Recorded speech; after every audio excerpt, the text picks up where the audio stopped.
We also want to acknowledge today that we are on Treaty 6 territory, the traditional territory of the Cree and the homeland of the Métis. We pay our respect to the First Nations and Métis ancestors of this place, and we reaffirm our relationship with one another. As a bit of background for this year, as mentioned, we're recognizing and honoring 20 years of building partnerships and engaging communities all across Saskatchewan with the Indigenous Storytelling and the SAS project. In the spirit of the TRC Calls to Action, libraries across Saskatchewan are hosting storytelling events during the month of February. It originally debuted as Aboriginal Storytelling Week and had about 200 participants in scattered locations, and it's grown over the last couple of decades to where we've had 30 and almost 35,000 participants across all of Saskatchewan over the last couple of years. We're very excited to be debuting it right here in Ronge, and there will be events all across Saskatchewan as noted. If you check the website lsap.ca, lssap.ca, there's a full schedule and other great details. The goals and visions of the project are to support and promote First Nations, Métis, and Inuit oral storytelling traditions in Saskatchewan, as well as to celebrate the history, language, and culture of these peoples, to promote cross-cultural relationships and understanding by promoting storytelling as an important foundational cultural activity, to facilitate and grow the living oral storytelling tradition, to share the vision of the LSAP committee, which is the collaboration through partnerships to enrich communities by promoting and improving library services for Indigenous and Aboriginal peoples. And we want to quickly thank our funders and sponsors, so Sask Culture, the Community Initiatives Fund, CIF, the Sask Arts Board, SaskTel, the Government of Saskatchewan's Ministry of First Nations and Métis Relations, Sask Energy, and Cameco. We also want to acknowledge the hard work of the LSAP committee over this past year for planning and over the past 20 years. And again, for more info, please visit lsap.ca or LSAP on Facebook. At this time as well, we are very pleased to welcome the New Dawn Drum Group, who will provide us with an opening honor song. Get the drums. All right. And please welcome to the front of the makeshift stage, the New Dawn Drum Group. Oh,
I am very pleased at this time to welcome the AirSAP chairperson and Ponsamunui Library System Assistant Director and Teacher Librarian Emeritus, the recently retired but still very much here, Harriet Roy, who will be providing the welcoming address and a presentation of the plaque to Sean Stairs, the Library Minister of the Alex Robertson Public Library. So, ladies and gentlemen, Harriet Roy!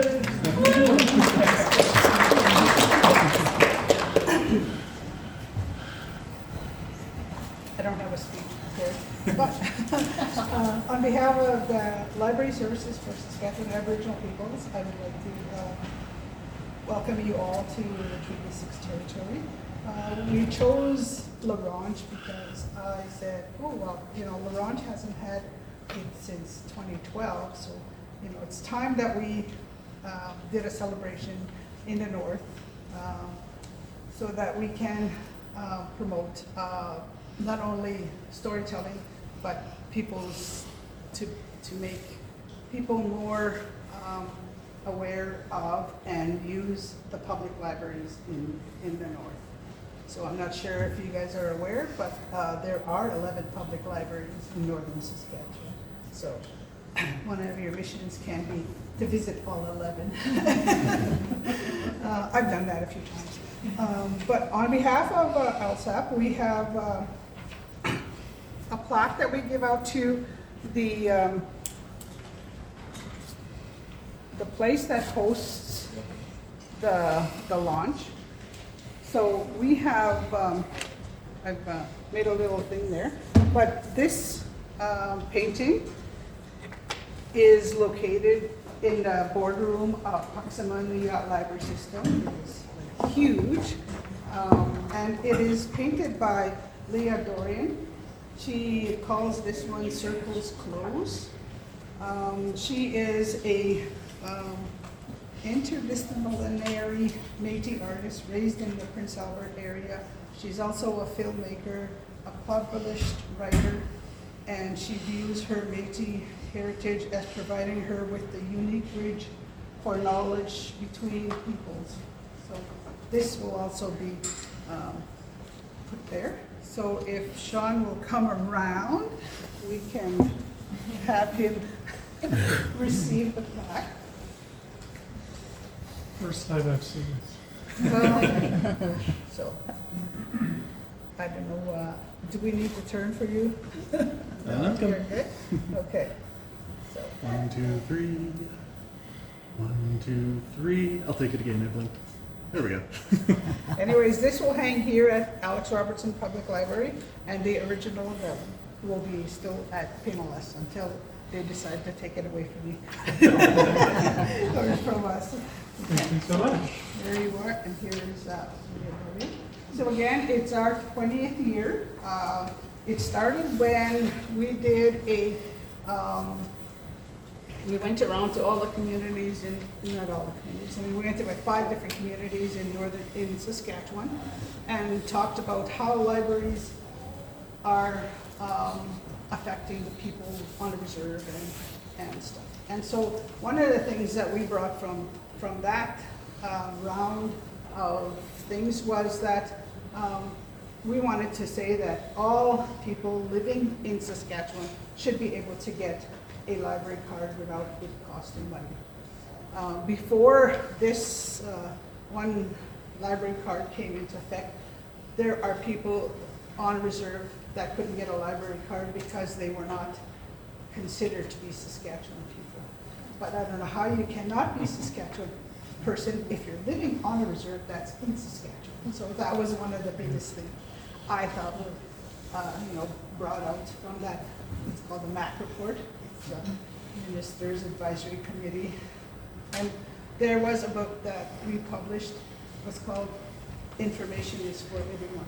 So if you ever feel like doing some reading about the 94 different recommendations and how the public library should be presenting those, and making people welcome. As you can tell here, there is a lot of Aboriginal stuff, and it seems to be more welcoming, and it's not just for other people and making use of that. So that's political speech there. I'm going into politics after this. No, I'm just kidding. I'm going to retire. But yeah, I'd like to thank you guys all for coming, and hopefully that you will enjoy the rest of the little presentations that we do have.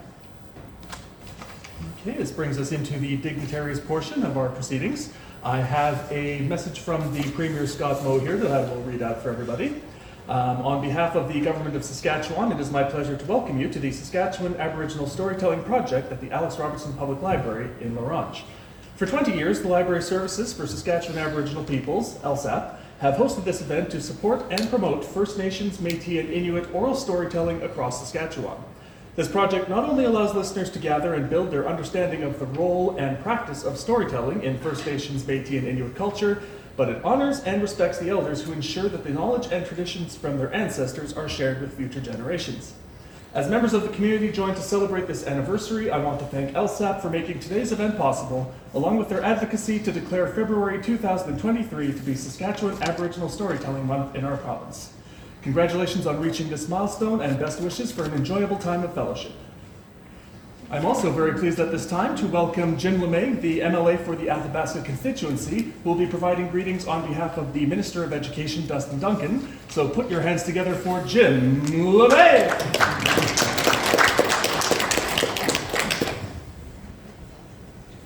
Thank you for that opening prayer and beautiful honor song. Thank you for having me here this evening. It is my pleasure to be here to bring greetings on behalf of the Government of Saskatchewan to help launch Saskatchewan Aboriginal Storytelling Month of 2023. I would like to begin by acknowledging that we are gathered on Treaty 6 territory and the home of the Métis. I make this acknowledgement to demonstrate my personal commitment to reconciliation and to pay respect to the First Nations and Métis ancestors of the land. I would like to thank the Alex Robertson Public Library, and I've been practicing this, but I'm not going to say it properly. Hakusaman? Hakusman? The other one I know because I speak Dene. Library system for hosting this year's event. Libraries help communities come together to learn, share, and celebrate where they live, who they are, and what they want to become. Your work makes a real difference in the lives of many people who that you engage with on a daily basis. This year's event marks the 20th anniversary of the Saskatchewan Aboriginal Storytelling Month. Thank you to the Library Services for Saskatchewan Aboriginal Peoples for helping support this month. We appreciate all the work that you do in working with communities to help facilitate the events that will occur throughout the month at libraries and their partner organizations throughout Saskatchewan. I know some of the libraries across the province. I have friends that will be speaking and telling stories at those events, so it's quite an exciting month, and some of my friends are looking forward to engaging. Not all stories are found in the pages of a book. Indigenous story teaches us about life, about ourselves and others. For Indigenous people, storytelling is both a gift and a very old custom, used to teach, entertain, and remember. This month's event will help to build understanding across the generations of cultures. Throughout the month, First Nations, Métis, Inuit history, language, and culture will be celebrated and promoted. I want to say thank you to the storytellers for sharing their stories, and I'm excited to listen. These stories and traditions are important cultural activity that we celebrate, not just in February, but all year long. Thank you again for having me here to recognize the start of this month's celebration and activities. Enjoy the rest of the evening. Thank you.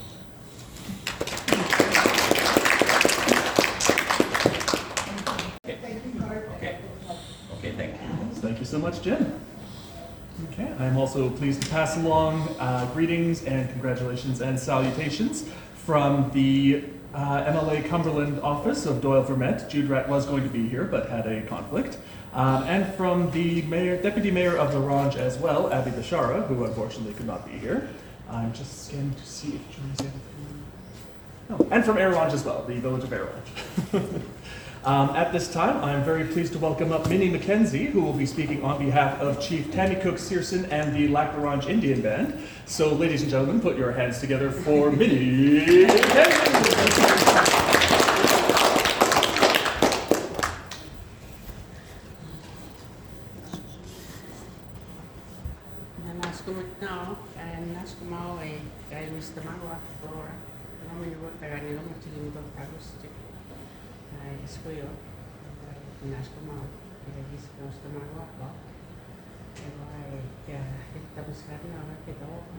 On behalf of Chief Tammy Cook Searson, she asked me to be here to send greetings from Lac La Ronge Indian Band and Treaty 6 territory, and welcome everybody, and also to congratulate PNLS and Maximum,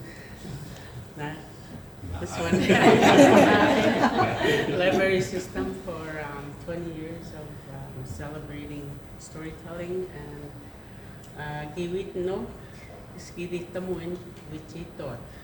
Yeah, so and it's good that you're acknowledging the Woodland Cree language, and that's our language here in the Ronge and our communities in northern Saskatchewan.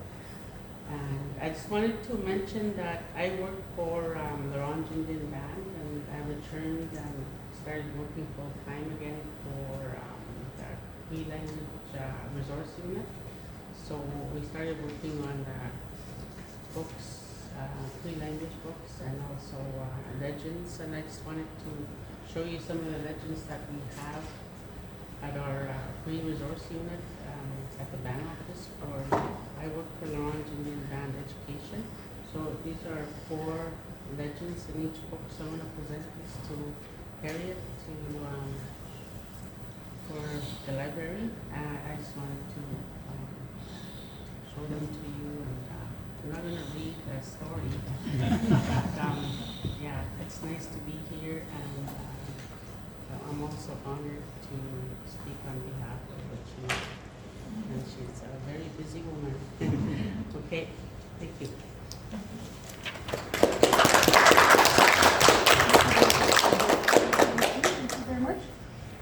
First, I want to welcome at this time Laura Burnoff, the Regional Director for Northern Region 1 of the Métis Nation Saskatchewan. So please put your hands together and welcome Laura Burnoff.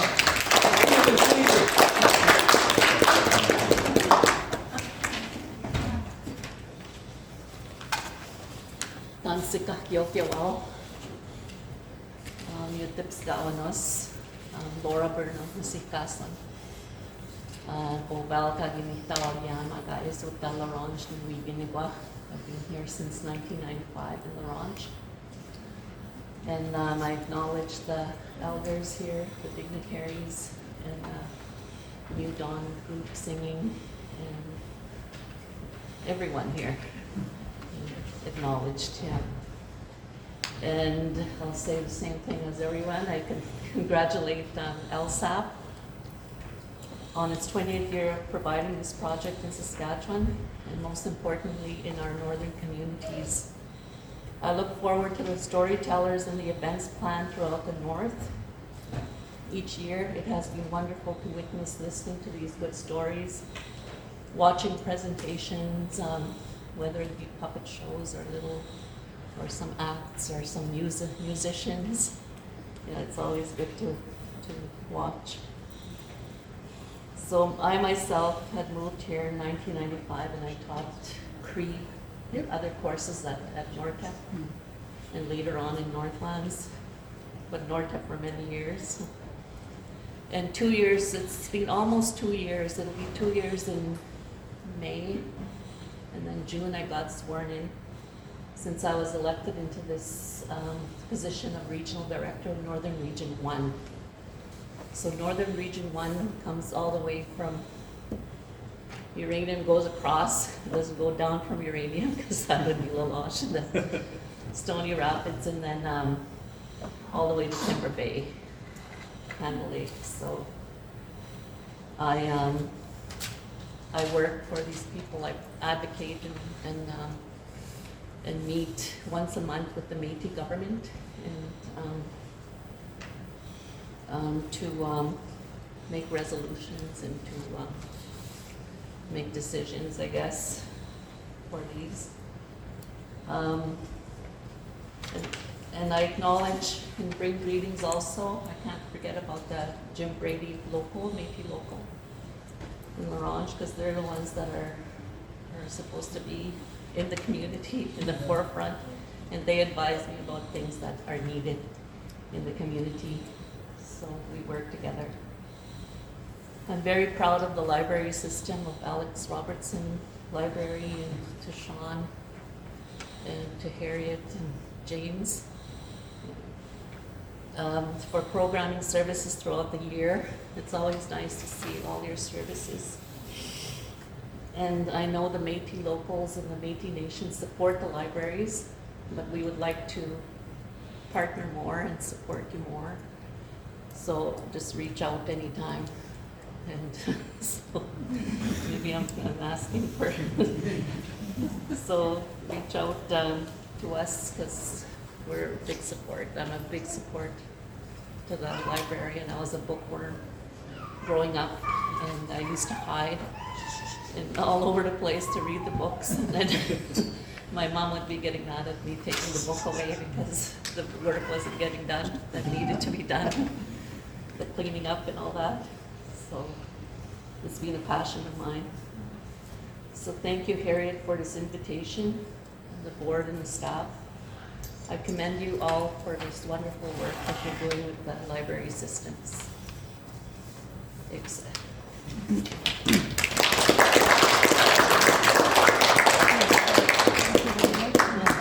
You get a bookmark now for it. For all my books. Thank you, Laura. At this time, I'm scheduled to make some remarks as the director of the Pagsamunduya Library System, henceforth PNLS. Unaccustomed as I am to public speaking, I will be brief. So I'm very pleased to be here on behalf of PNLS tonight. I'm something of a relative newcomer to the north in that I've only been up here for about 9 years. So to have seen the work that Harriet and LSAP and PNLS have done for storytelling and writing and reading in the last 20 years and counting has been really incredible to behold. There's power in storytelling and there's power in language. We, as PNLS, run the Northern Reading Program throughout January and February of each year. You've probably seen the posters, heard about it on Facebook or MBC or what have you, and one of the competitions that we run is a writing competition across northern Saskatchewan for all the different age grades and ranges to write a story, write their experiences, and get into that practice of, in this case, written storytelling, but the practice of oral storytelling and tradition is alive as well, and we're always happy to see it flourish, and we'll continue to support it as we go. For some background, the Pagsamunduya Library System is the entirety of northern Saskatchewan, so it's about the size of Poland or Italy. And as of the most recent census, it's 37,000 people, so it's about the population of Prince Albert. So it's pretty spread out, but as mentioned, 11 member public libraries, just under 50 member school libraries. We work with the provincial school divisions, the federal and Indigenous bands, their school divisions as well, their education authorities, colleges when they have libraries, because some programs involve library components and some don't. We keep pretty busy. So if you see us driving around out there in the north, just give us a wave and we're always happy to see you. So in the interest of brevity, I will throw it at this time to the library administrator for Alex Robertson Public Library, Mr. Sean Stairs, who's running down the the entryway right now like the Ultimate Warrior, who's going to shoot the podium and really hype you up. So, ladies and gentlemen, give it up for Sean Stairs. Well, I'm very well known for being extremely brief, and I will stick to that right now. I just want to thank everybody for coming out and braving this cold. I'm looking forward to this wonderful event. Thank you very much.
Once again, ladies and gentlemen, the new Don Drummond.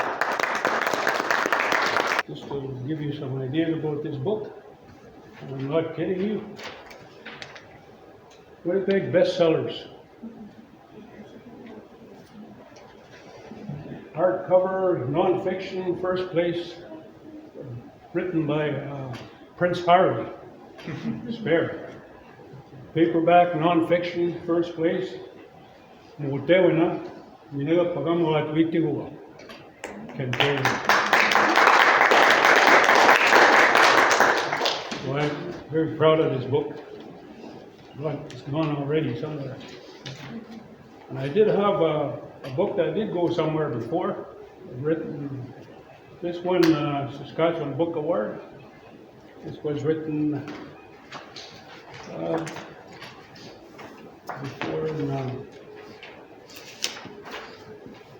before, that's a book award that's 2003, I think. I'm a little bit behind on my book rating. Win it every almost 20 years. 20 years between books. But anyway, this book,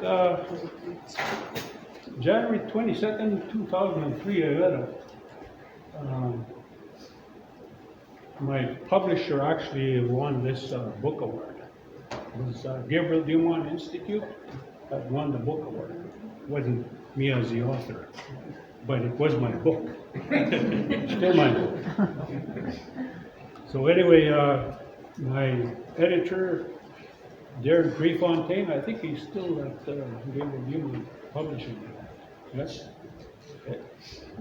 And then I guess this letter says, Dear Mr. Prefontaine, I'm delighted to extend my warmest congratulations on the Bull Rush Helps Upon winning the First People's Publishing Award and Métis Legacy, winning the Publishing and Education Award at the 2002, I guess the 2002 Saskatchewan Book Awards.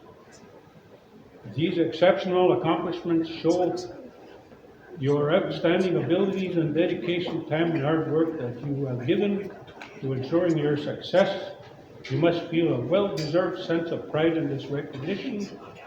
Once again, congratulations and best wishes for continued success. Yours sincerely, does anybody know who the Premier of Saskatchewan was in 2003?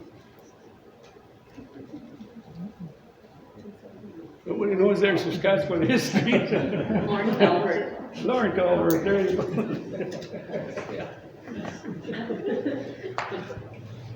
But anyway, I thought I'd put these, tell you these things. Okay, so going back to what my storytelling is about. So anyway, just to kind of go back to this idea of writing, because that's exactly what I do. I write. I spend more of my time writing than anything else. And part of writing is, those of you who write know this, is you spend a lot of your time thinking about it. But then when you start working on it, then you just, that's all you dedicate to yourself. It's a very lonely life, actually. It's almost like a prayer. You're a monk for a while, you know, just working on these things. So anyway, I'm not saying that I'm a monk or anything like that, but I do spend quite a bit of time on these things. So when I was writing my memoir, Journeys of the One to Strike the Wheatigo. For those of you who don't know what this Wheatigo is, it's a mythical, some people say it's a mythical creature, but the Wheatigo has been a creature that was part of our indigenous makeup. It's part of our culture, especially with the Algonquin, it's an Algonquin word. The Algonquin nation or the Algonquin language takes in Cree, Ojibwe, quite a few actually, Potawatomi, and then you go Potawatomi is another one, like I said there. There's quite a few of them, part of the Algonquin language. And it extends right mostly into the boreal forest. Oh yeah, and then Abenaki, and then you get into Penobscot, and then Maliseet. A lot about it. And then Innu, or Montane. So you start looking at it, they're from the east coast all the way up to, there are Cree that live in BC, so they're actually up into BC. So it's a big territory. And mostly in the boreal forest, so that's where the Witago is. Oh, and I can't forget the Hudson Bay coast. That's where there's other people that live there. Muskego up there called those people. But anyway, in the opening part of part 1, there's 2 parts to this book. Fearless person. Now, most people will say, well, most fathers, they tend to be fearless people anyway. So why introduce my father as fearless? So I make this point, and those of you who are wilderness travelers know this. Okay, you too, wilderness travelers. When he made a living as a wilderness traveler, he went into the bushland without hesitation. That, you know, you guys don't even think about it, right? You just go. They're dog teams. Okay. Or do you hesitate a little bit sometimes? Well, he didn't. And the reason I say that, it didn't matter to him what the weather was like. Okay? He took it all in stride. And there is an understanding when you make a living by harvesting the renewable natural resources the land provides. I make that point very strong. Renewable natural resources. Because those things that he was harvesting, the animals he harvesting, they rejuvenate themselves. And if you're harvesting plants as well, they rejuvenate themselves. So that's what he was doing. And you need to be out on the land at the most opportune times. You must be there at the height of the spawning runs of the fish, at the main staging areas of the migrating birds, during the rutting season of the moose or elk, when beavers have moved into their lodges at freeze-up, when muskrats have sensed the spring thaw. These are just some of the natural cycle events that a hunter, trapper, and fisher considers in their quest. And where my father did his land-based renewable resource extraction was in the upper Saskatchewan River Delta. Now in Saskatchewan we have all kinds of different landforms. You have the Athabasca, what they call the sandstone basin, where they've been mining uranium. Then you have the Pre-Cameron Shield area, where they've been mining gold and whatever else that you could find up there. It still continues today. But in the delta, the upper part of the Saskatchewan River Delta, you get a land regime there that just has animals of all kinds. And birds, migrating birds. And then to the north there, you have the watershed region as well. And my brother Franklin over here, and his other brother John, they helped my dad with his trapping, hunting, fishing, and outfitting, hunters and fishers. My older brothers helped my father a lot, a whole lot, I should say. I did help a bit, mostly I was a student. As I was a student, I spent most of my time in the school systems. My parents were emphatic that all their children get an education. And here's something I kind of wanted to say. Help when the provincial government provided us with educational opportunities. They took over the mission schools, okay? The mission schools were there, but they gave us, by the way, how much time do I have? Keep talking. Okay. The mission schools, they run by the Catholic Order of Priests and Nuns. Okay? And that educational system was pre-industrial. You understand what that is? It didn't really offer you much. Give you a bit of a chance to read and write, maybe a bit of arithmetic, but most of it was like, okay, we'll just give you this stuff. I hope you learn something from us. Now, when I was going to school, this was after World War II. Okay? Our men and women from the community where I grew up had enlisted in that industrial war. That war that was in Europe, that was a very big industrial war. And if you lived in Germany, you know what an industrial war is. They just decimated that one. The Americans, they just, what was that town, Dresden? They just flattened it. Just crazy. Anyway, it was an industrial war.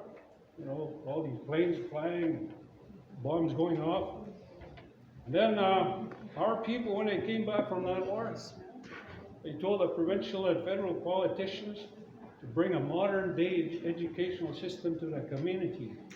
That's after they returned from that war. They said, give our kids a better education than they're getting. And so anyway, that's how it went. That's the reason why I could write books.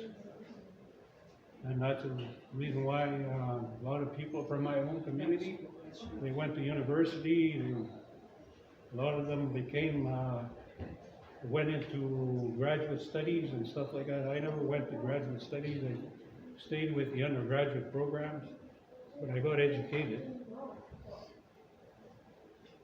Now, this is storytelling.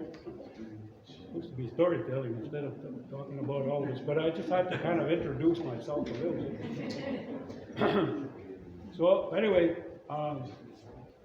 most of my stories I picked up from my mother. I used to go visit her, and she would give me a whole bunch of stories. She just came right at me, just like that. And I said, after a while, I said, well, I'm going to record you if that's okay. And she said, yeah, that's okay. So anyway, this one, the first story is proverbial. I'm going to call it story of the pot calling the kettle black. And you know about these things, right? You've heard them before? Now, it's about the story of Uncle Alphonse and my father's older brother. And so I'll tell that story now. And I'm going to have it all in Cree on one side. I'm going to read out the English here. Okay, so my late Uncle Alphonse, he died this winter. So this was written at the time there when he passed away. My mother went to see him being buried. She pitied him very much. You could tell that, the way she talked about him. And this is what she said of him. He was pitiful in many ways. One thing for sure, he was a suffering drinker. Me, I knew he was a prisoner to the Nazis, and there was a war on the other side of the world. My late father talked about him sometimes, but that was all. We never went to visit our Uncle Alphonse. Then my mother told me, your late father didn't want to see his brother Alphonse. Seems that Alphonse drank too much. That's always made me wonder. It's as if he never drank himself. He drank himself so damn stupid many times. Never mind, Alphonse drank a lot. I should have visited him. It was a waste how he looked down on his brother just because his brother drank a lot. Now, that's one story. Sorry to bring it down on that one. That was my mother. She didn't hide anything. I really appreciated that. In this book here, there's a story about Alphonse when he was a prisoner of war. I'm not going to read it. Leave it that for tomorrow. Or you can read that part. So you read that part. That's the way it went. You're selling books, aren't you? Yeah, yeah. Yeah, they could pick up that story when they read a book. So anyway, going to the other one, I've got 4 to tell here. And the next story is a prose poem told in Swampy Cree. Now, some of you are literary. It's a prose poem. Anybody know what a prose poem is? Hey? That's a book, isn't it? Doesn't rhyme. Anybody? No? Well, you'll have to look it up. Google it sometime. There is a lot of prose poems out there, and it's mostly people that like to. It's not really a story, but it is like written that way. So anyway, I told it in Swampy Cree, or this is told in Swampy Cree, and was told to me by my uncle Bill Carrier. He was a Swampy Cree storyteller. At his best, he was like the radio turned in high volume. Okay? At the time I visited him in his hotel room across the river from the Royal University Hospital in Saskatchewan, he spoke to me then in low volume, as in prayer. Now, he was going back and forth in the hospital. He was going through cancer treatment. I understand why he was like that. So I titled this poem, "This Here is Heaven." And I did it for his, when we went to his funeral, I thought, well, I kind of like that story he told me, so I'm going to write it out and give it to his children and his wife, his cousins and my aunties. In my grandfather Leonel Carrier's words, as remembered by his son Bill, heaven meant a natural place where you get everything you need to live a good life.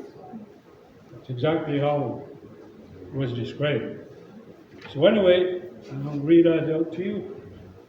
This here is heaven. My uncle Bill told me this. He was in pain with a sickness, and his belly cancer was growing. Sure, he said, I want to beat this sickness that I'm carrying. Me too, I want to live long, but it sure is hard, this sickness. Then he spoke of his late father, Leonel. My late father, he had a long life. I saw him many times, suffering to keep us alive. He worked very hard. There is one thing he told us that I can't forget. I believe in it myself. That's why I want to live long. He said this, I want to live long. It is beautiful and it is good, this land here. Everything works well. It is good, this earth. This here is heaven.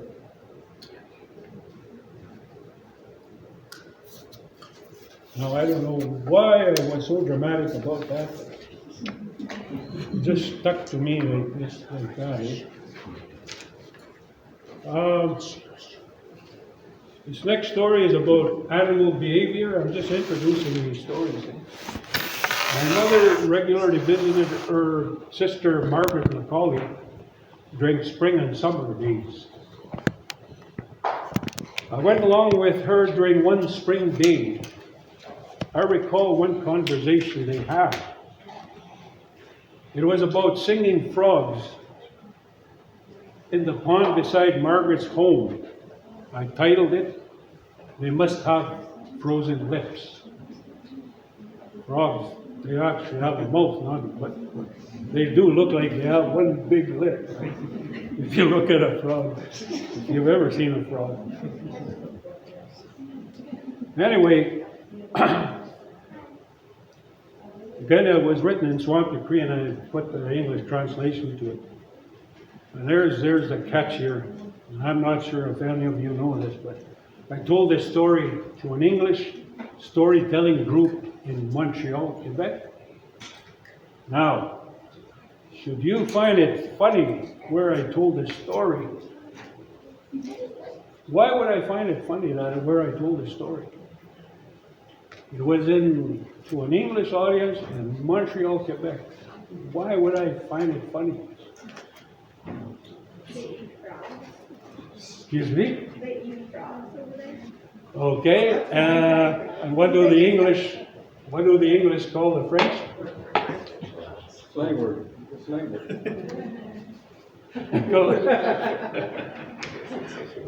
So anyway, title of this one is They Must Have Frozen Lips. My mother visited her sister woman. That was her name. And if you said it in Cree, Nigawi, ni going away, umisa, and we'll go isquel, kagi, snida. So that's where that is. Her name was Isquel, right? Frank? Yeah. Everybody knew her as Isquel. It was a woman. There, close by a woman's house, a small lake is placed. Now I'm translating from Cree. It really sounds funny the way I read it there. Ego tam giswat isquel uidi saring and this stel. So that's how that one goes. Now many frogs were calling.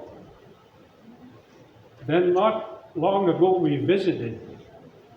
They were not calling them frogs. Okay, this is Cree translation. Why are they not calling them frogs? She asked her sister. That day it was cold. This is what the woman told her. They must have frozen lips. She sure found it funny what was said by a woman.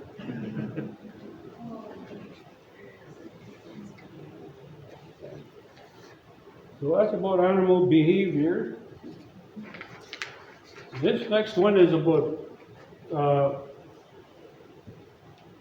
kind of my version of the root cellar.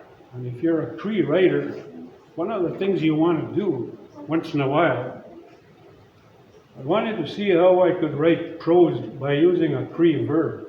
In this case, watige, translated into English, dig a hole. Then rewording that Cree verb into a noun, watigan. In English, it translates as a hole dug in the ground. That's pretty straightforward. Except that word watigan could mean several things. Besides a root cellar, what else could it mean, Franklin? Watigan. What Watigan means a whole bunch of different words. It's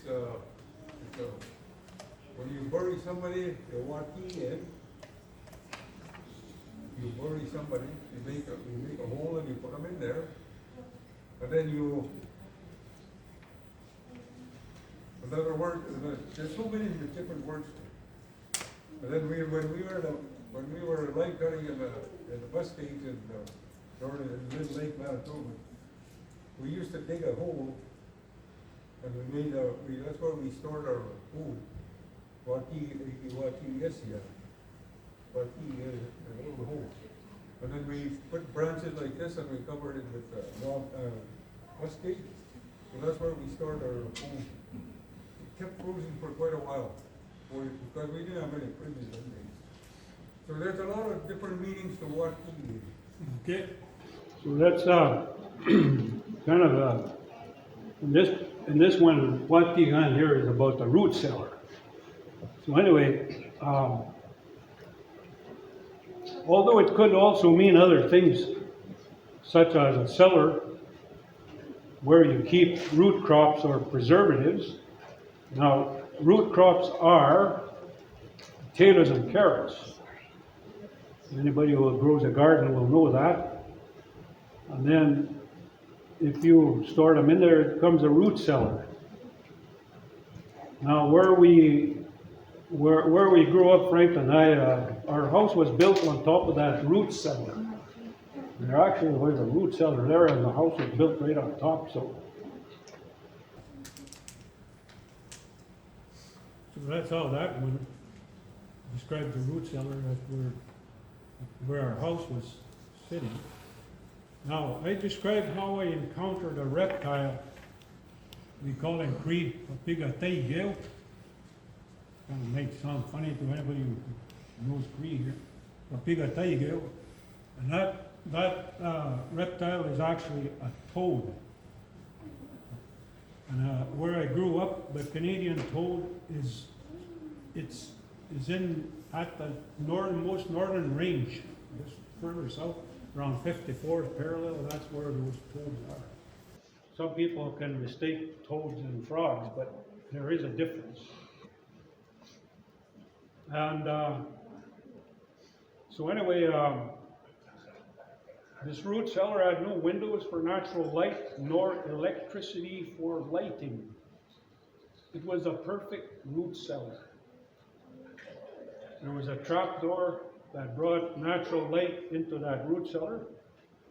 There was a stairway that led onto the floor of the cellar, and you had to leave the trap door open to look for potatoes that were sitting underneath a bedding of hay or straw. So that's all the lighting in that root cellar. And it's in the house. You have to think about this. This is actually a place where people live. So anyway, back to that idea, my brother John said that my mother told him about an incident involving the root cellar and her toddler son Franklin over there. She said Franklin had walked at 6 months. So just imagine, he was already walking at 6 months and was running at a year old. Full speed. When my mother went to the root cellar to get the preserves, I guess, unfortunately for him, he took a head-first dive down those stairs. It's coming down like for a little girl. That's why he's going bald now. So anyway, our oldest sister Ann was looking after him, but he was a fast runner. So he sustained a fractured skull, and my mother had to nurse him back. So there was no doctors or any hospitals nearby. Women had to look after their kids if they got injured. Anyways, the following is my story of the root cellar at our house. And then you came back up carrying a bag of I got my pictures over there. Okay, so anyway, so I go with this Wati Ged, dig a hole, and then Papiga Taigel, which is our toad.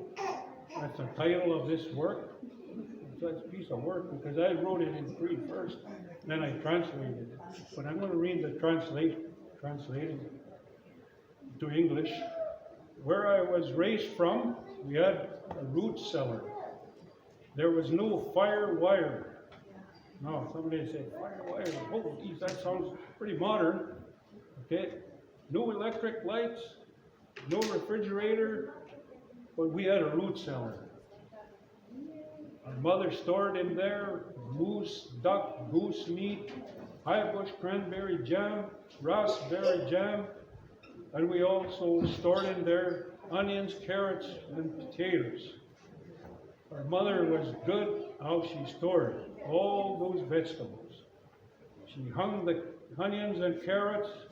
She covered the potatoes with hay or straw. All winter we ate vegetables, berry jams, and meat. You get your sugar, protein, then you get your veggies. That will keep you alive. And then once in a while, somebody might give you go milk the cow, and then you help them milk the cow, then you get some, I guess that would be your calcium. But anyway, you can probably get calcium from other things like from fish. Fish will provide that as well. So anyway. Okay, so for our family members who ate onions, carrots, and potatoes, it was till the end of April. But I think you said even longer? Well, you don't want to keep it any longer. Okay, so it'll be about the end of April. Okay.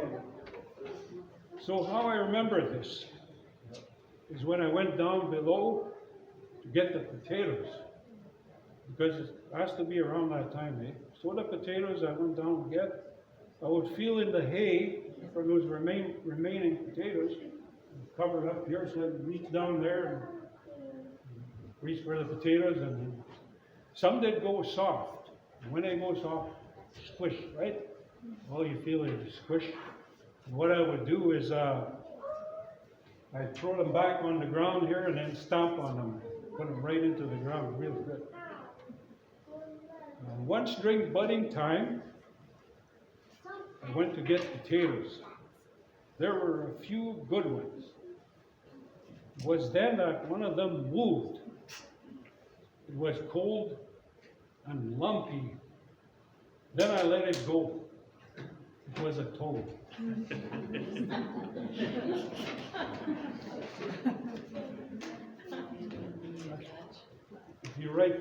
When you write stuff like that, the way I look at it, you can pull it out from somewhere. Because I stored my stuff. These are old stories, like way probably in the 80s, 90s, and I kept them somewhere. But that's about it. That's my story.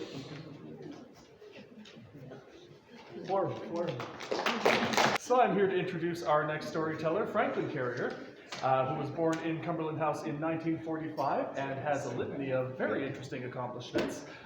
He is a champion dog sledder, dog racer, who won the Fort Capel dog race, the Edmonton dog race, and the Prince Albert dog race, all in the span of 1 year. He participated in the world's longest canoe race. He and the Saskatchewan team placed 6th overall in a race from Rocky Mountain House to Montreal, which took 541 hours, 47 minutes, and 41 seconds. But who's counting? He was also a champion king trapper, winning at least 10 different years at the Prince Albert Winter Festival, as well as wins in Meadow Lake and the Pas. If you've been through the Pas, there's the big statue. It's a whole event. It's very amazing. He worked as in the economic development branch of the Saskatchewan government, and then retired from that and the king trapping, but continued to train and encourage young people to become involved in winter festivals, and currently teaches trapper training in communities across the north with Northlands College, as well as participation in Northern Saskatchewan Culture Days as an elder. So, ladies and gentlemen, please welcome Franklin Carrier.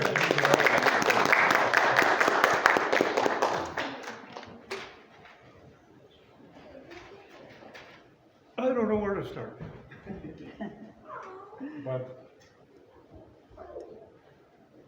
I have a long story that I could tell. Like Kenny said, we had a lot of crazy things happen to us when we were kids. Because of my dad, I was wounded in the mouth and the bullet came out of the back of his head. So what happened was, when I was going to school, I was about 14 years old when I left school. And I went to university in the bush at 14. Instantly. Because of my dad, I had to look after him over there, get the wood, get everything. But he did, what he was really good at was he was skinning the animals. All I had to do was catch them. So I learned how to trap, and I still do today. I still trap.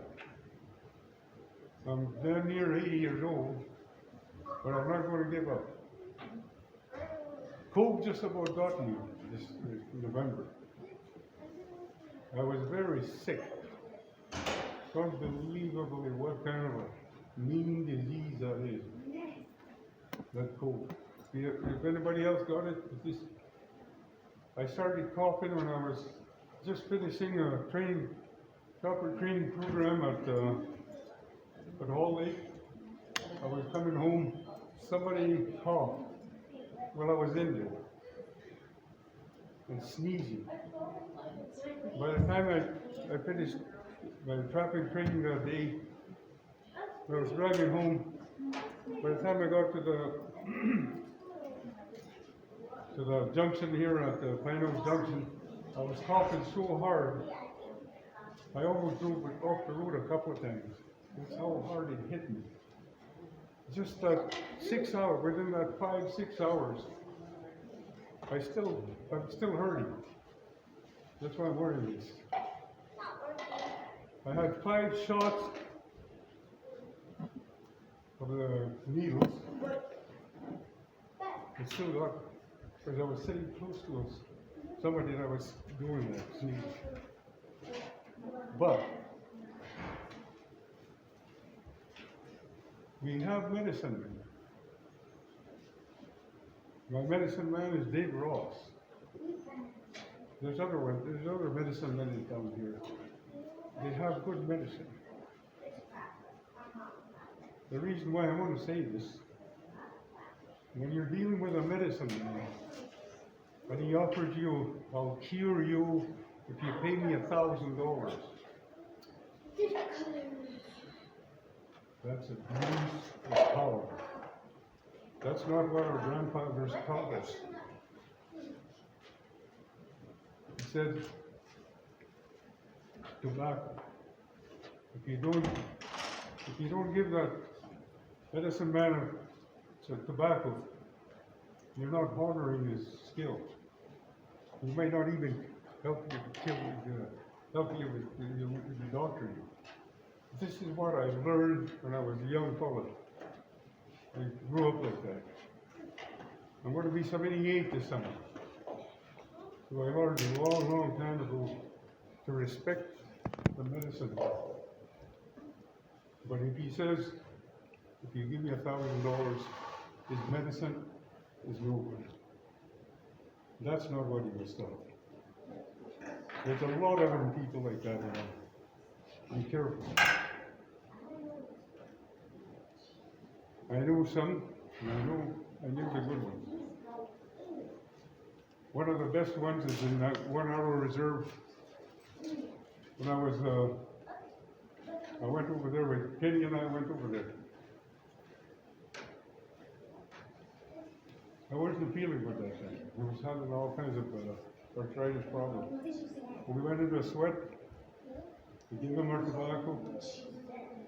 We were in there, I don't know, half an hour, maybe an hour. And when he started putting those rocks in the fire, I'll tell you, I couldn't breathe. How many of you guys ever been in a sweat? It's hot then. I was going like that. And somebody gave me a cool towel and said, put it on your mouth and you'll be able to breathe. It's that real steam. It's a steam that I was breathing. So I just grabbed that towel and put it on my mouth. After that, I started feeling good. But there was a strange thing that happened while we were in there. When you talk about Wheatigo comes in all forms, not only one form. But we are in a spirit world. We live in a spirit world, especially in the north here. I've been to a cabin, I didn't know whose cabin it was, but I camped in there. When I was in there about midnight, I always had a watch. About midnight, I had closed the door, my dogs were tied up, I had them covered. And all of a sudden I heard this.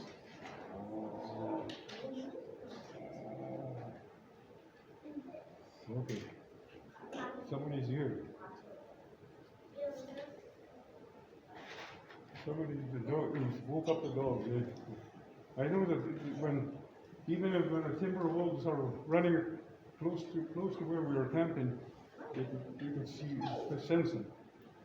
Dogs don't like wolves, timber wolves. They sense them. They're very fearful of them. So if your dog is going like that, then you sense something. But what happened to me that night, I was in that cabin alone. I was all alone in there. I had eaten something and I took it with me. This was in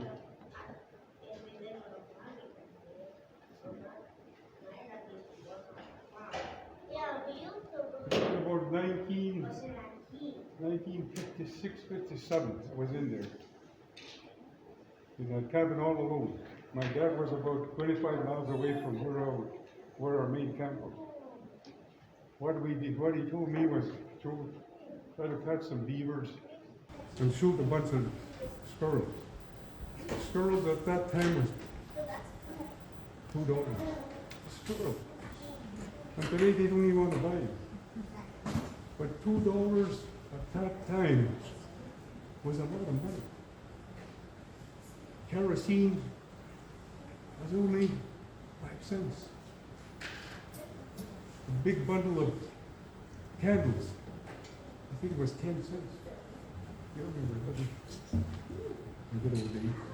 I don't know how good they were, but they were tough. What is interesting, when I think back, the craziest things that happened to me, and the things that I did. I got some pictures here that I brought with me. You could read them or look at them. I got a book from 1967 federal race. It took us 110 days from Rocky Mountain House to Expo. It was a race. That's why that guy said 560 hours. We were timed. There was days there we weren't timed.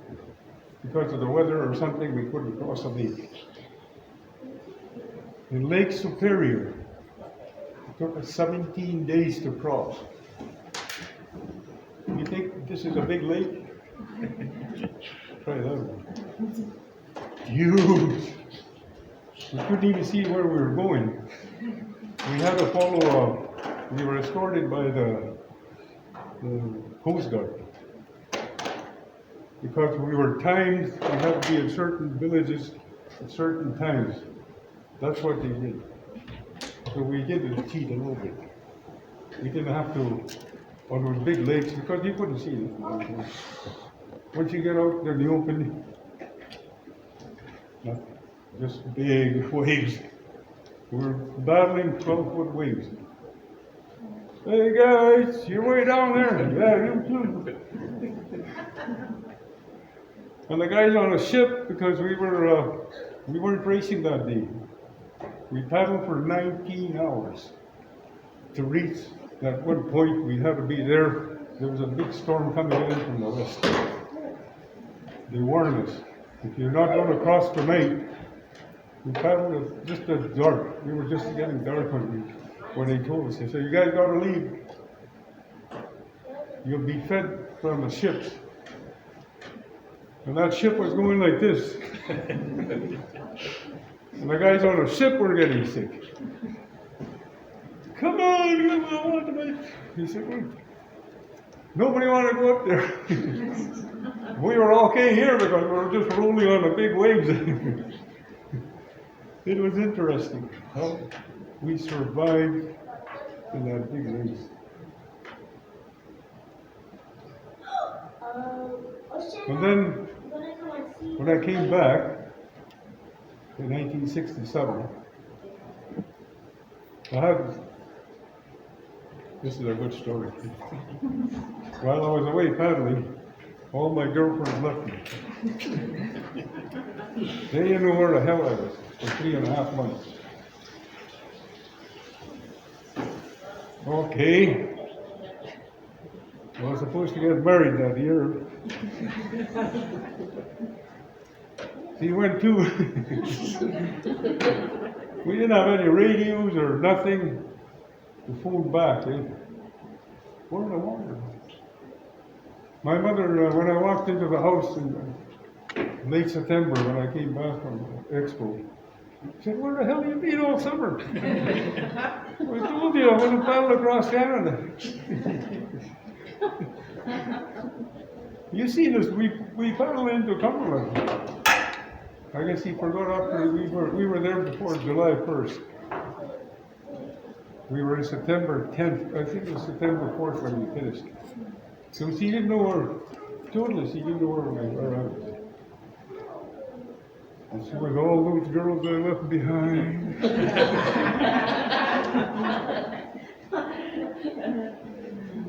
Anyway, that's one of my stories.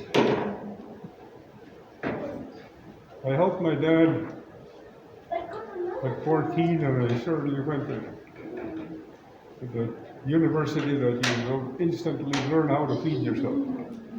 Whatever you catch, that's what you eat. If you're a bad shooter, you didn't eat that night. Sometimes when I was coming into an open muskeg, we used to have a lot of sharp-tailed grouse in it. I stopped the team, they're looking at the birds, and they're looking at me. So I took my 22, tied them up. I went and shot four or five birds, came back, gave them one each. This is a stupid thing to do. But my dogs were we already had 30 miles from where we came from. And I know they were playing out. Because we had never had any room, no skidoo trails, there was nobody there. Just me and my dad. And we're 60 miles from Cumberland. I had very good leaders. I switched leaders. When the one played out, I switched them around. That's how I survived in the bush. At 14 years old. How many of you guys would do that today? They can't leave their Texas. I got 7 grandchildren.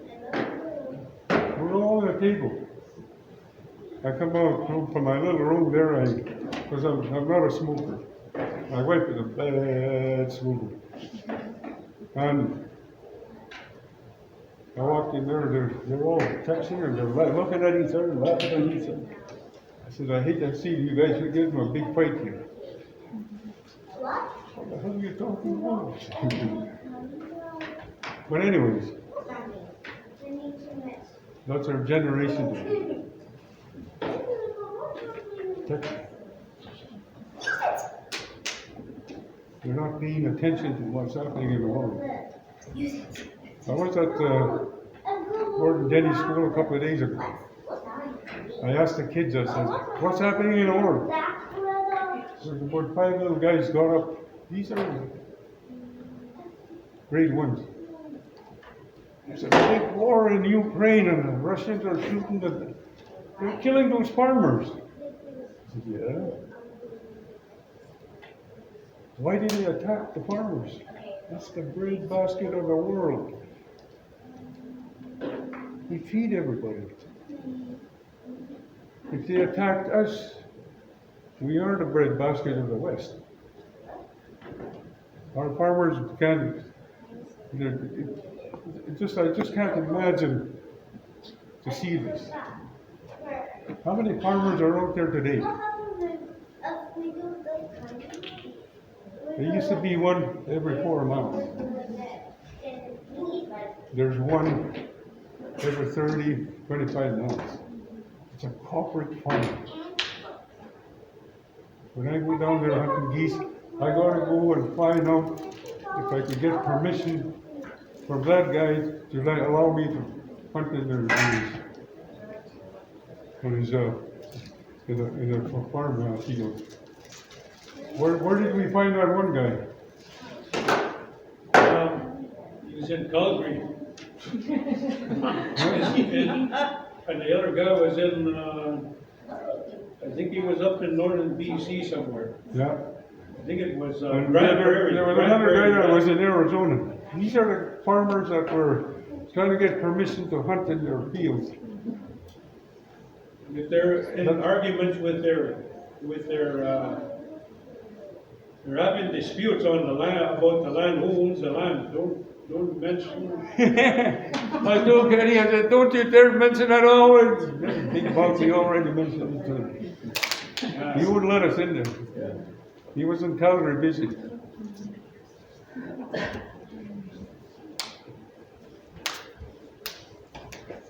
So when I quit dog racing in I think it was 1972. Well, I'm going to tell you this other story first. My wife was from Gravelburg. And she was teaching in college. And I went over there and looked in the window. Right away, they told me to come into the store, but the girl was in there. Okay, I went and had coffee and everything. But the party was over here. So a couple of days later, I got invited again. Oh, she made a terrible mistake. About 3 or 4 months later, she says, "You want to get married?" Oh, what the hell? I got nothing to lose. I might as well. I'm broke. Empty pockets. Don't have a car. I only got a dog team. But we survived. I went back to school when I was 21 years old. That's when I told my dad I was going to, my other brothers will take over. I tell you, I never felt so dumb in all my life. I couldn't read, I couldn't spell, I didn't know how to do arithmetic, everything. There was 14 of us. They took this was an upgrading class in between grade 8 and grade 11. And this is where we went to school for 2 years in there, trying to upgrade ourselves. I still didn't quite finish. One thing I never took was like algebra. And that was one of the main stickers when you want to go to do apprenticeship program. I never took that. I took the first year apprentice electrician. I passed that one. It was a second year apprenticeship. I didn't pass. And I couldn't advance. I couldn't do nothing. So I said, I'll stick with electrical work. About 6 years I wired houses for, you wouldn't believe who I worked for. The Métis housing program. This was 1969, 70. I wired Batos, Dr. Batos about 6 years in a row. I was the guy that kept the lights going all night. If the lights were going out, I was going to change the plug. There was another guy that took over during the day. I slept. I didn't sleep very much. There was too much excitement going around all over the place. There was little tents. Sometimes somebody would run over it. I won't tell you that. But I learned a lot. Survival. I have to. I had a young family. I had 2 kids already. You ever sit on a table with your family and there's 10 pairs of eyes looking at you? What are we going to eat today? My mother, thank goodness he knew how to do it. Me and my brother John, when we were growing up, we were the hunters in our family. We caught chickens, rabbits, we even trapped, we went fishing. That's what we did. After school, we went and got the next day's meal. Till I left when I was 14. I think Kenny did the same thing. But that's with my mother. She was very tough. Even with 8 kids, she could still catch you. That's how fast she was. I was pretty fast, but I couldn't outrun her. She came and got us. We were all swimming out on the Cumberland Lake, naked. There's about 50 guys there, 50 boys. We're having a hell of a good time because the waves were coming in there, about 3-4 foot waves, and we were diving in there. All of a sudden, my mother yelled, "Hey, Franklin, where are you? Johnny!" Well, I didn't want to answer back, but she could see us. "You get the hell out of that water, you're going to drown." I almost did a few times. But it's very interesting, the life that I chose and the way I managed to survive. I even worked in the Green Lake pig farm.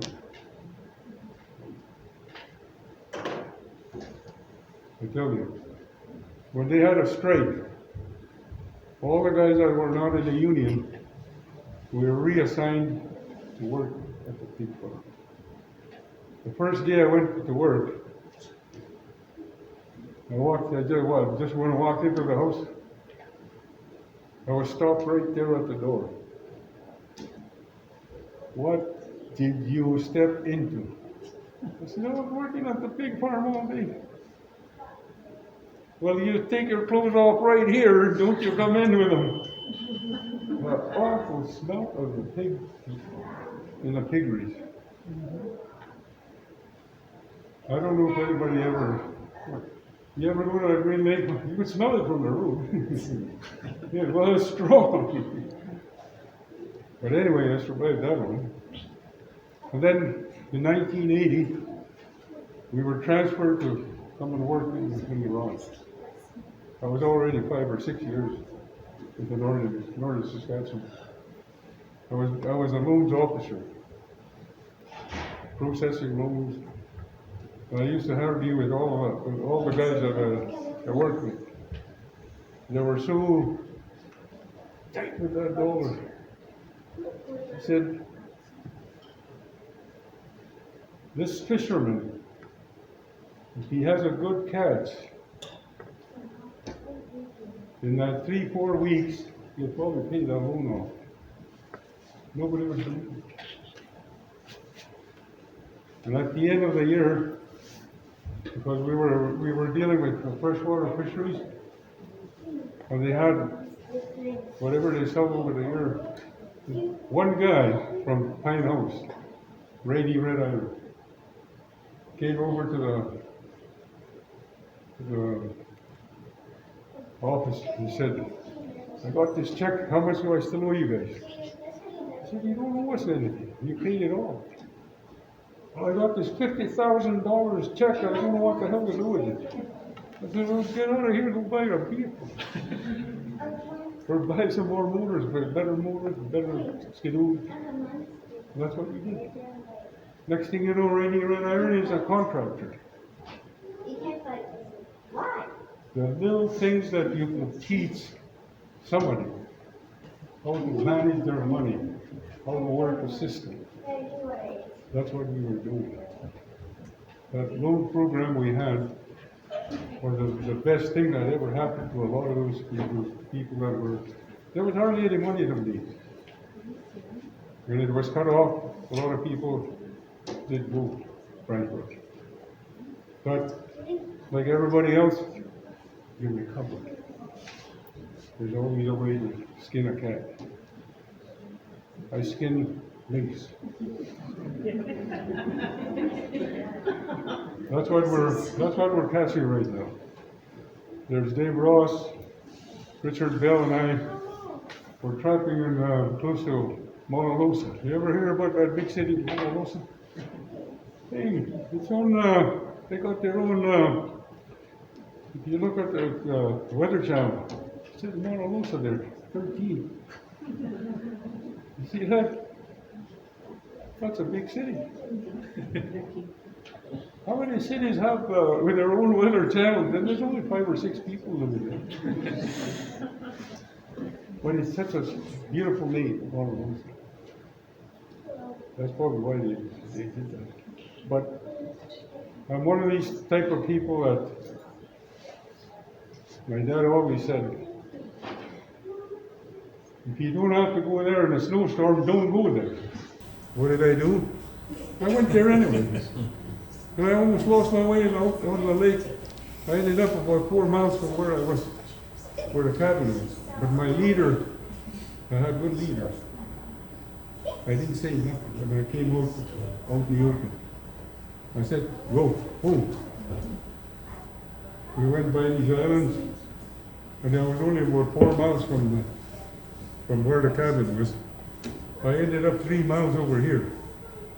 We hit our trapping trail, and I knew where I was. So I just followed the trapping trail back to the camp. That's how good my leaders were. And I trained them. When I was living alone, how do I set this thing? It's 100-yard limit. With my old jigger there, to shoot it in. Now, I'm alone. How am I going to pull it in? So I unhooked 2 of my dogs and tied a rope on a jigger. And I said, come on, boys. They were coming too fast. I was throwing the net. I said, whoa. So I went to untie one.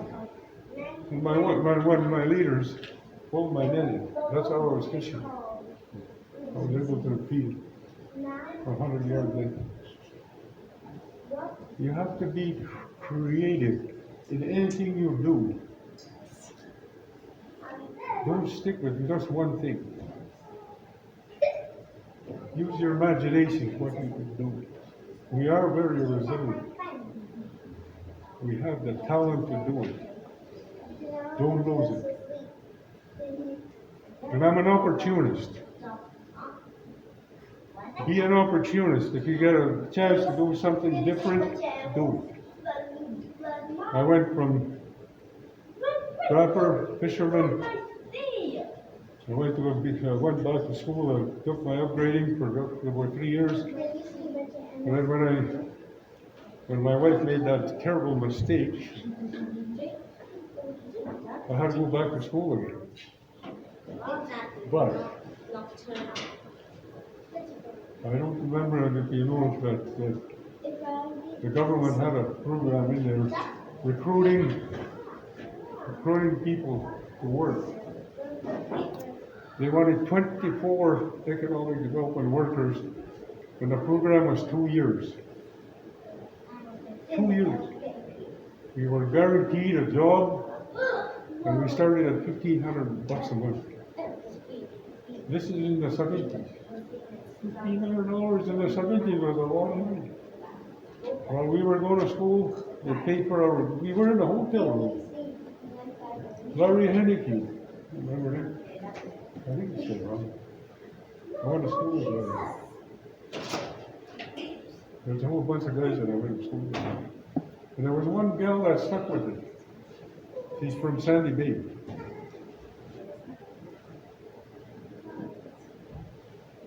The name doesn't come together. Huh? Ina Fitz? No, it's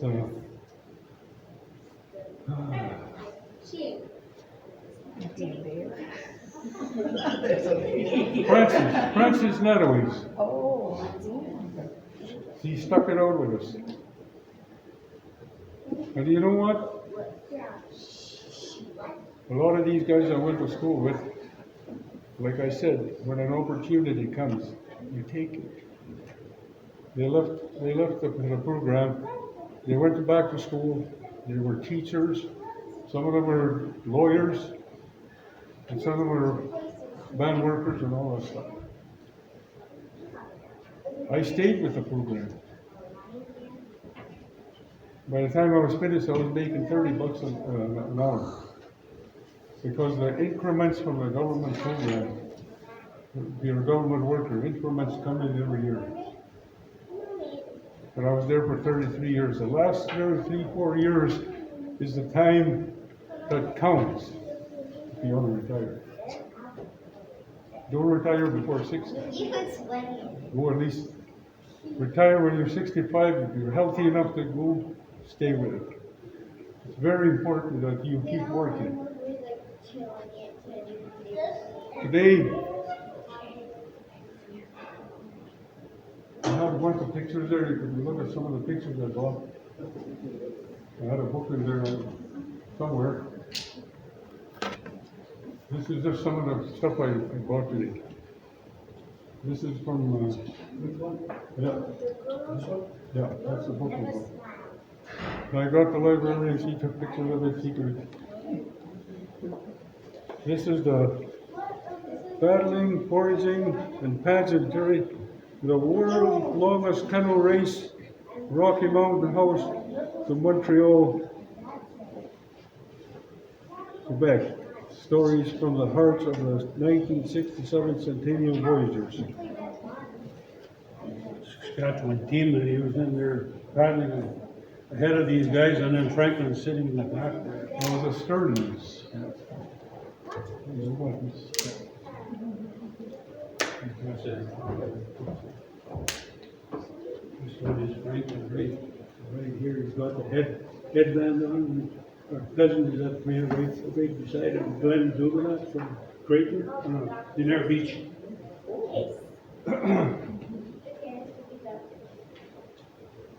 There was about five of us from Cumberland that made it.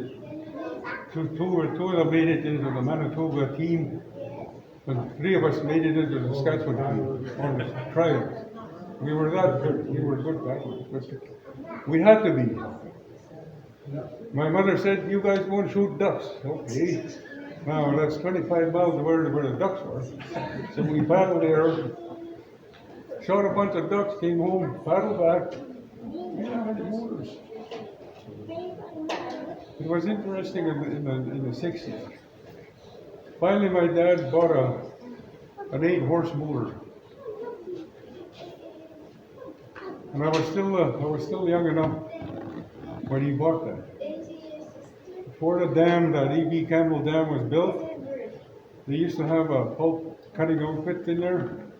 And my dad took a contract, and my other uncles took a contract, and then we all went in there. And I was only about maybe 12 years old. We were peeling these big logs. Some of them were that big. If you go in that Deacon-Baker Lake, or not Deacon-Baker Lake, but E.B. Campbell's, where the dam is, you will still see those trees are still sticking out of the water. And that thing was way down. If you go to Nipawin, you see how high the banks are. Well, they were even further down than where that big dam is. It's unbelievable. I worked there. Not at the dam, but at the I worked there for 2 years. Like I said, an opportunity. I worked there for two summers. And I was working with these, a bunch of boys from Portugal, Portuguese people. They were small little guys, and I was small. You know those big penstocks where the water shoots down to where the flowers, where the turbines are? We were the ones that we put, I was a cement finisher. That's what we did. I was brave enough to go down there with one guy. And then vibrating, making sure that the cement was solid. We went for dinner at one time and one of them collapsed. We were in there, we would have been dead. We never would have been, never. That cement hardened up so fast. We were just lucky. Like I said, what I wanted to do a little bit of demonstrating of a bird and animal caller. What I'm going to do is I'm going to call There's a tradition that we do in the King Cropper competitors. It is, when somebody dies, we have been losing a lot of our elders because of this disease and everything, heart attacks, you name it. And this is the call that we use to lead them to go. I've done this in funerals. The first one we do is the honorary call is the Canada Goose.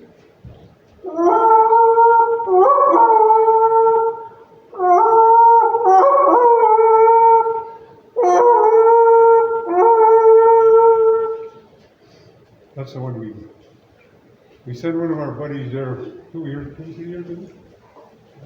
They were walking their body up. We were calling, he said, there were 6 of us that were doing that. To honor him for being a hunter. But we also do that at a lot of places. We still go to cultural events. And I get called into it to do some local stuff. Now the other one, if I could get my whistle, I'll use my hands. This one is my yodeler. Oh, tune up tight. So you have to try which one to do. Just come on, right.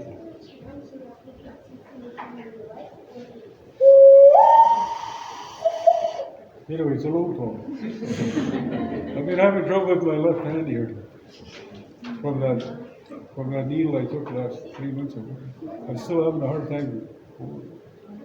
This one is okay today. Tomorrow is probably this one. That's the travels that for some reason they stay with me.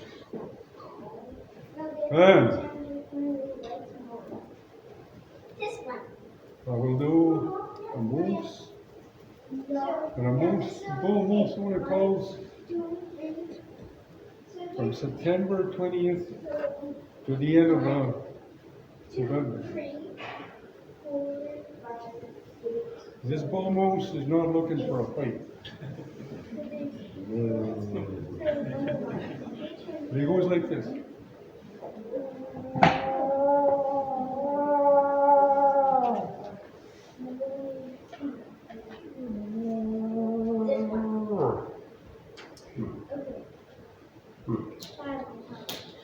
Big ears. Girlfriends on the bush. Wait 10 minutes.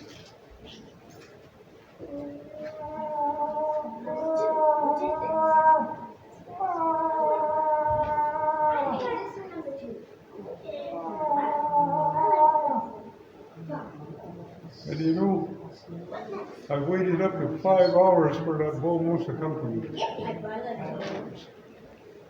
Not 10 minutes. We're on moose time. But I did call him. We got him too. I called the moose up to 15 feet away from him. We were hiding with him. But I was using the cow call like this.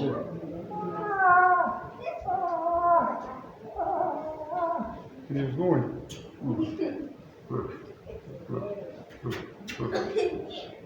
So, when they say animals don't talk together, talk to each other, they're wrong. They do talk to each other.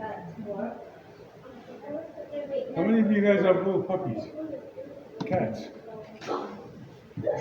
Just go like this and hey, come on, come here. He comes running, eh? And when he's hungry, he's yapping. But when he wants to go outside, he's yapping too and jumping around. Trust me, my wife knows all about it. She looks after the puppies. Now, when you're talking about a tune, I'm going to be talking about a big bullfrog. This is a story that was told to me about 30 years ago. And this guy was saying, you know, Franklin, bullfrogs make sense. Okay. 27. That bullfrog is right in the middle of the road, eh?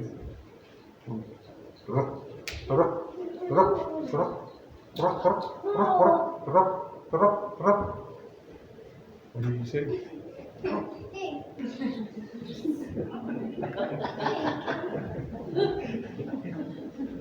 The next call.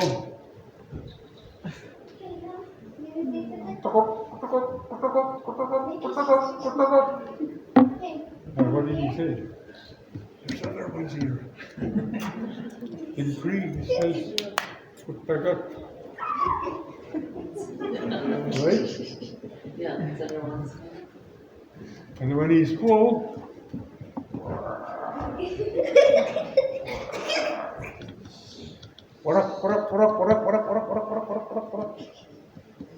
thank you very much. I could be long-winded.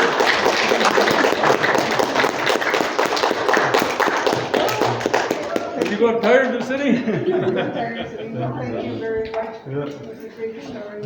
You remind me of my grandfather because he does those stories too. Well, I could make up better stories, yeah. I got lots of them. Once again, Franklin Carrier. Ladies and gentlemen, give it up one more time for Laura Burnham.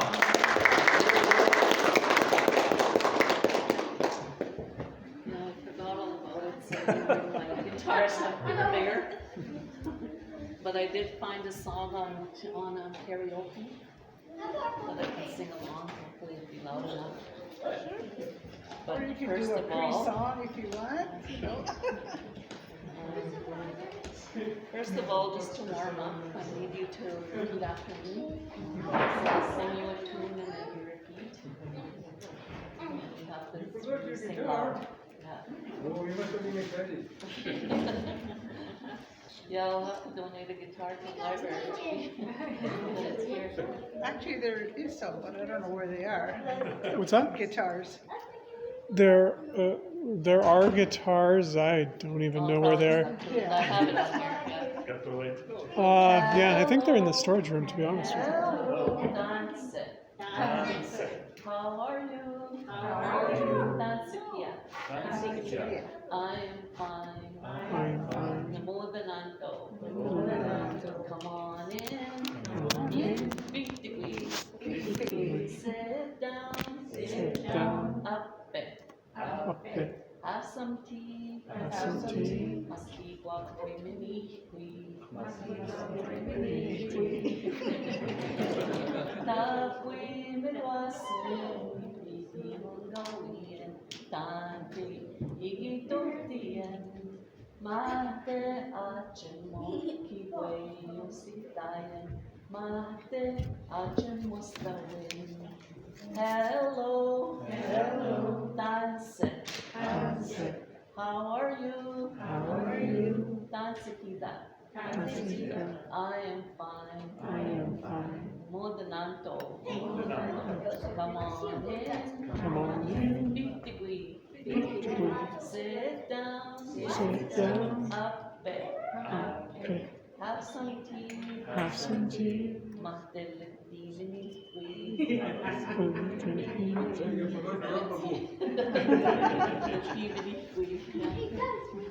So I just have one more song here, but maybe as others come up, we can take up other ones. It's called Grandpa. Hopefully I'll learn.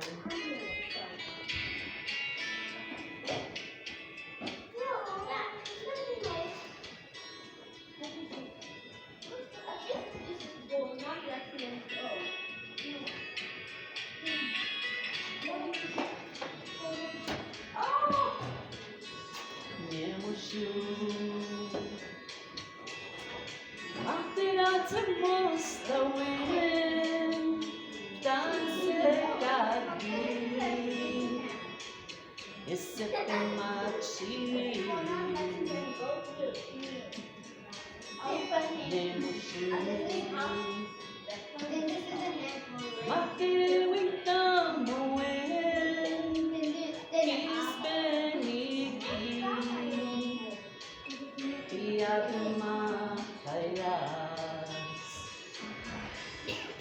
Ipi Vichimosanawa Ipi Vichikitunawa Yasutamakunawa Nina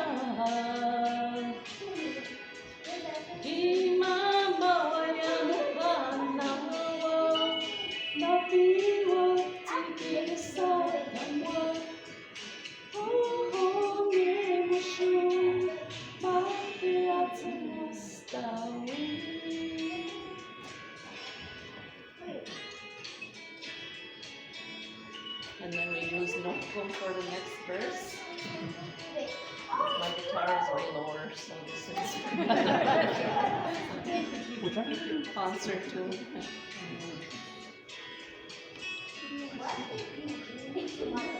No go. Mateate mosta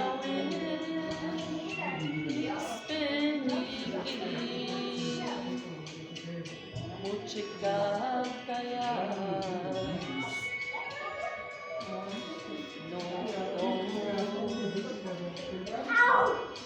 Magderita moen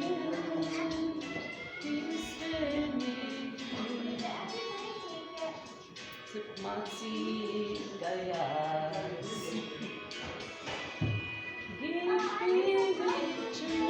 Chimosanawa